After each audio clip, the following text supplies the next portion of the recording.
Hey, how's it going? Troy with Big BB here. I know it's been a while since we've done a video on this end.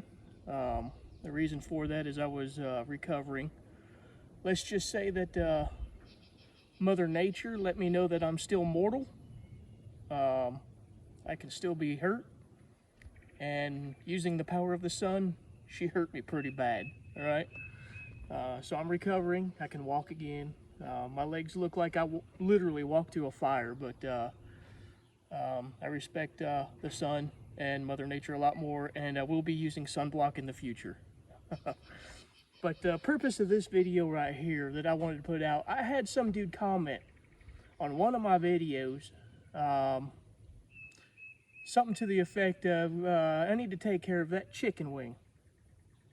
And I was going to reply back, but I thought, you know what, maybe he's just ignorant. Maybe he doesn't know there's more than one way to shoot. I have a vast experience in few methods, all right? I did 20 years in the Marine Corps. Most of you that know me know that. I did 20 years in the Marine Corps. The way I shoot in the Marine Corps is not the way I shoot when I'm on the competitive field, all right? I've done rifle, pistol, and shotgun competitions. The way I shoot for a competition isn't the same way I shoot for tactical scenarios. So yes, there is more than one way to shoot. There's more than one way to hold your weapon. The only wrong way is the way you miss, all right? So hopefully I can dispel some of this ignorance. And if anyone ever tells you that their way is the right way or the only way, you probably just need to shut your ears off and don't listen to them, because they probably got nothing of value for you anyway. But with that, I am going to go through the whole thing about the chicken wing and where it has its use, where it doesn't have its use, when you would apply one over the other. And like I said, this is everything that I've been taught, and I'm just passing it along, right? Some people got taught something different. It's not right or it's wrong. It's just different. As long as you're hitting the target, that's what matters, all right? In the tactical scenario, the other thing that matters is you're not the target. So that's where keeping a lower profile comes in handy, all right? So let's go into what the chicken wing actually is. So the chicken wing is when you're shooting, whether you keep your elbow tucked in or out, which this would be your chicken wing. This is your chicken wing, all right? Here's the purpose for that chicken wing. Go ahead and touch your shoulder right about here when it's down, and then come out. There's like some muscles or some bones in there. I don't know, I'm not a biologist, so I do know how to define the difference between a man and a woman. But as far as what the bones and the muscles are doing, what it does is it creates a pocket. That pocket is perfect for a stock of a rifle, all right? When you put it down, that pocket closes up. It's no longer there for you. When you open it up, it's right there, all right? You can do that yourself. You can put your fingers in right here, open up, feel the pocket, close it, feel it close up, all right? So yes, the chicken wing does have its advantages, just target shooting, long range shooting, plinking, competitive shooting where you're not running and gunning, where you're not wearing tactical gear, stuff like that, all right? The tucked in method, that's more tactical. That you're breaking down doors, you're going through buildings, you're trying to present a smaller target to be shot back at. You're basically keeping everything tucked in right here on your body so that, you know, nothing's sticking out. You don't want anything hitting the wall. If you're coming around the corner, you don't want your elbow to be the first thing that they see around the corner, giving away your position or giving someone else something to shoot at, all right? So your chicken wing has its advantage on one side of the shooting spectrum, the tuck chicken wing on the other side. Again, what you do on a range, like when I was test firing some rifles here on the range, what I do on the range really doesn't matter either way. Whether I had it tucked in or whether I didn't, all I was doing was test firing. The only wrong answer, like I said before, is missing the target. So, what we got here And I'm going to clear that because everyone knows that the most unsafe rifle in the world is an unloaded one. So we check the chamber. Matter of fact, what I'm going to do is I'm going to leave that bolt to the back. So I'm not going to shoot anything. I'm just demonstrating, all right? This is a fixed stock M6 or AR-15 that I built, right? And you feel it when you go in tactical like so, right? You go in tactical like so with your chicken wing tucked in, and you're gonna feel it because it doesn't set right. And I don't know if anyone's ever had these bigger calibers kind of bounce out of the shoulder as the recoil is. That's usually more on your bigger calibers, not necessarily your 5.56. You have to manage that recoil properly. You have to bring it in, all right? But when you bring out your chicken wing, man, you'll feel a little more comfort. You're not digging in so much. It's like the pocket was almost made for that, all right? Now these kind of rifles right here, they were meant for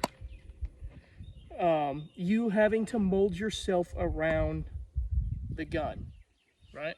So they made these, so you have to get your stock weld, you have to get your eye relief, you have to get your position, and you have to work with this shape, and that's it. This is all on you. You have to mold yourself around the gun because the gun is not changing shape, all right? So this would be more of a tactical scenario rifle. Like I said, these are very popular in the sporting community. They're very popular in the shooting community for target shooters, for hunters even. We have seen people, and I've done it myself, hunted with these. I myself have used them in combat, not these, the M16s. Everyone that knows the gun knows that there's a difference between an M16 and an AR-15. Unless you're a politician and they're all one and the same, big and scary, but I digress. All right, so you have to mold yourself around that. I've only got the receipt or the stock end of my competition skeet gun, but I only need that. What you will notice is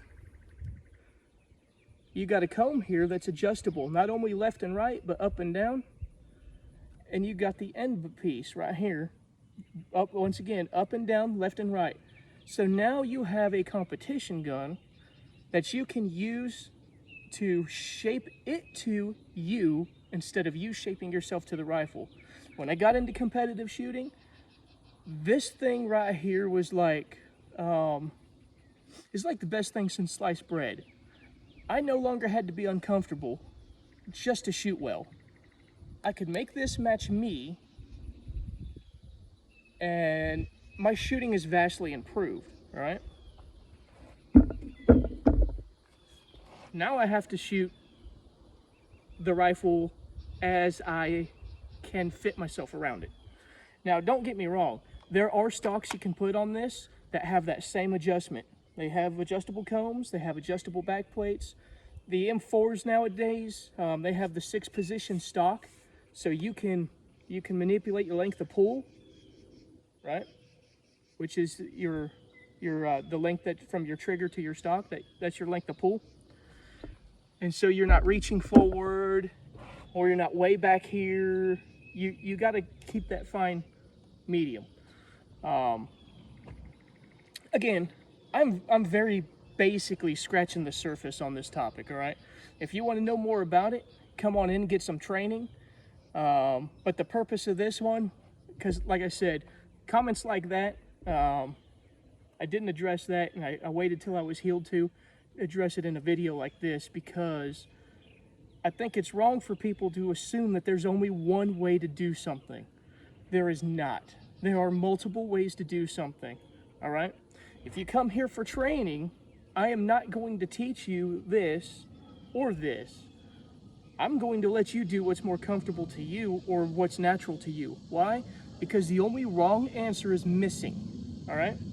So we will work on your sight picture, your sight alignment. We will work on your stance.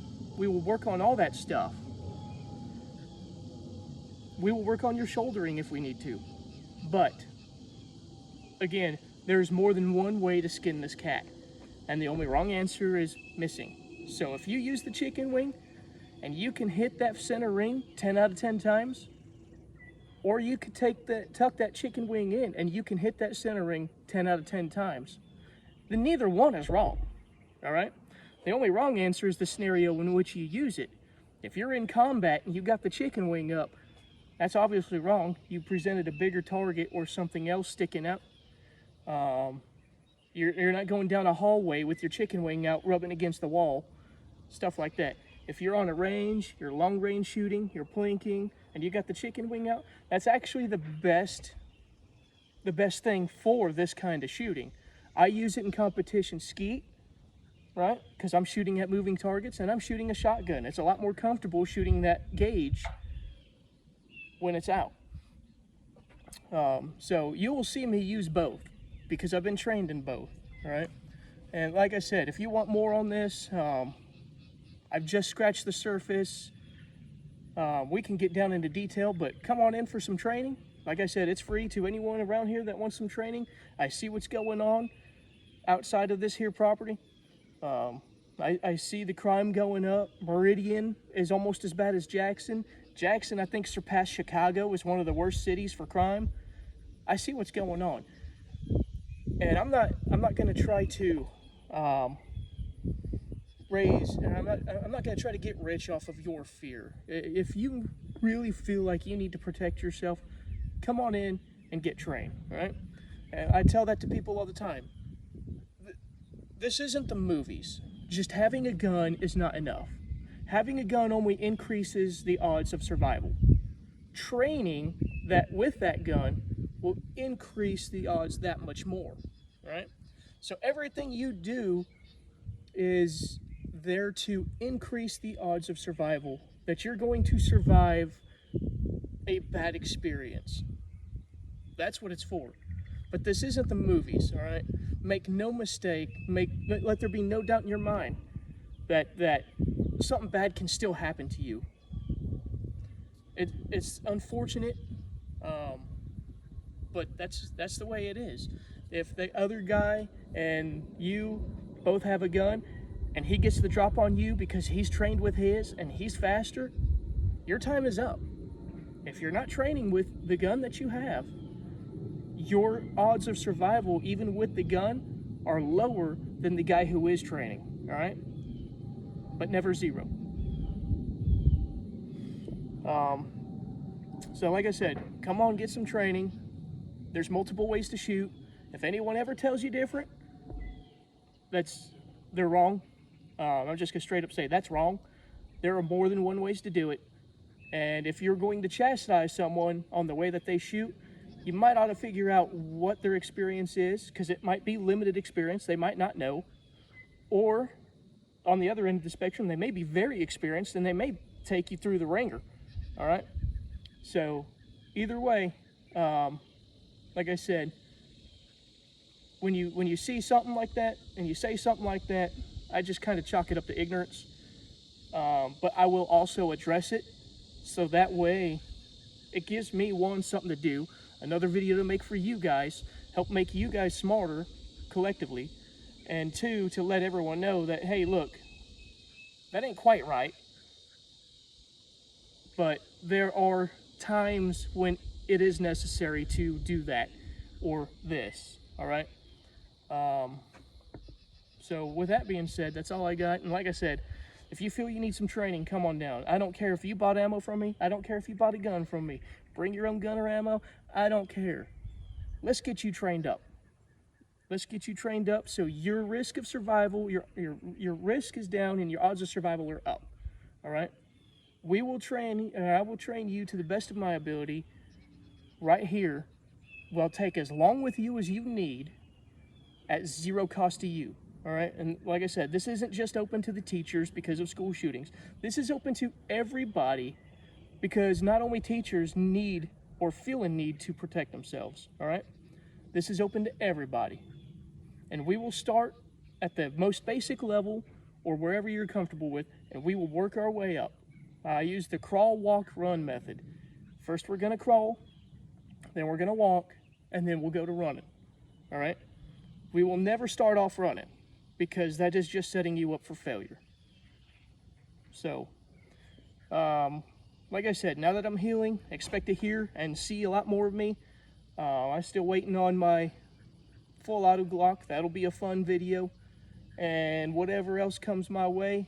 And like I said, as I see fit, I'll do more videos. But like I said, in the comments, give me something to talk about, like that one guy did. No harm, no foul. Like I said, it gave me something to do, so I appreciate that at least. But it also let me know that, hey, there are probably people out there that need to know that there are more than one ways to do something. So hopefully that's the case. But like I said, come on down, get some training, stay alive.